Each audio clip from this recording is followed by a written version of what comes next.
Sziasztok! Üdvözlet mindenkinek! Köszöntelek benneteket a YouTube csatornámon.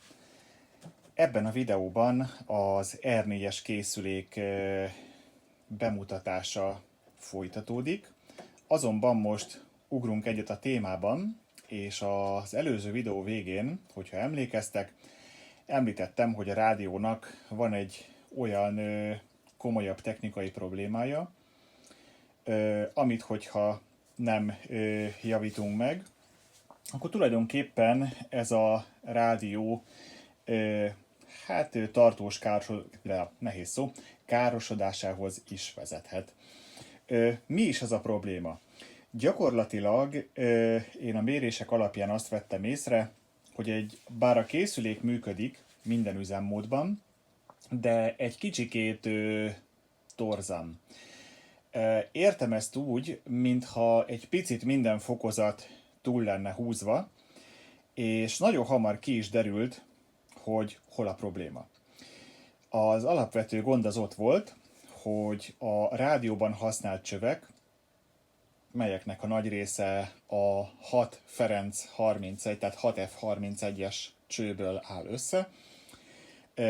Ezek úgynevezett Novál típusú csövek, és ezek a csövek 6,3 voltos fűtőfeszültséget igényelnek. Nyilvánvalóan azt tudjuk, hogy a névlegesen megadott fűtőfeszültségtől eltérni mind pozitív, mind negatív irányban nem túl szerencsés. Mondjuk negatív irányban inkább lehet eltérni, hogyha valaki mindenáron kísérletezni akar.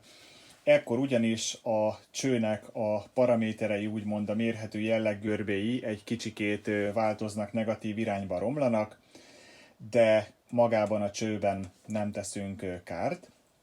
Míg hogyha ez az ellenkező irányba történik, tehát a csőfűtő feszültséget túlhúzzák, akkor a cső sokkal hamarabb elhasználódik, és a paraméterei pedig pozitív irányban jelentősen romlanak.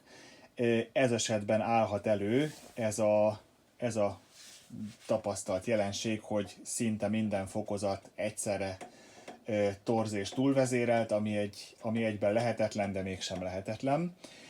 És ekkor kezdtem el belenézni a készülék lelki világába egy kicsit bővebben, és jöttem rá arra, hogy a csőfűtő feszültség az 6,3 volt helyett 7,8 volt, ami nem egy kicsi túllépés, hanem egy jelentősen nagy százalékban való feszültség túllépés.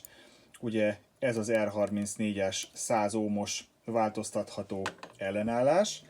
Próbálok kicsit forgatni rajta.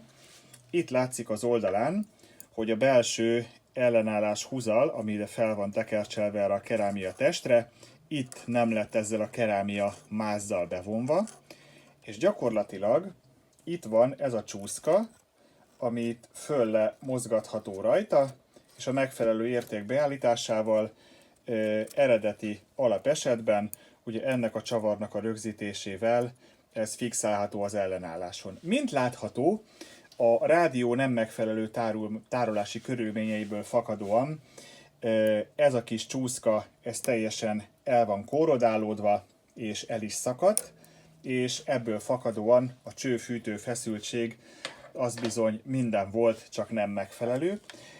Sajnos ilyen változtatható ellenállást nem találtam, ez ugyanis egy relatíve nagy teljesítményű 10 wattos, 100 ohmos ellenállás, úgyhogy helyette kísérleti jelleggel ez lesz beépítve.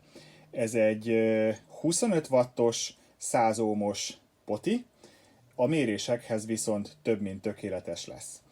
Úgyhogy a következő nagy feladat az lesz, hogy ezt a potit ide bele fogom applikálni, és elvégzem a megfelelő méréseket, hogy miket produkál a rádió. R4-esről most ebben a videóban ennyit. Nagyon köszönöm, hogy megnéztétek a videót, nézzétek meg a csatornán a többit is, hogyha esetleg tetszett, iratkozzatok föl, és hogyha ez megvolt, akkor mindenkinek további szép napot. Sziasztok!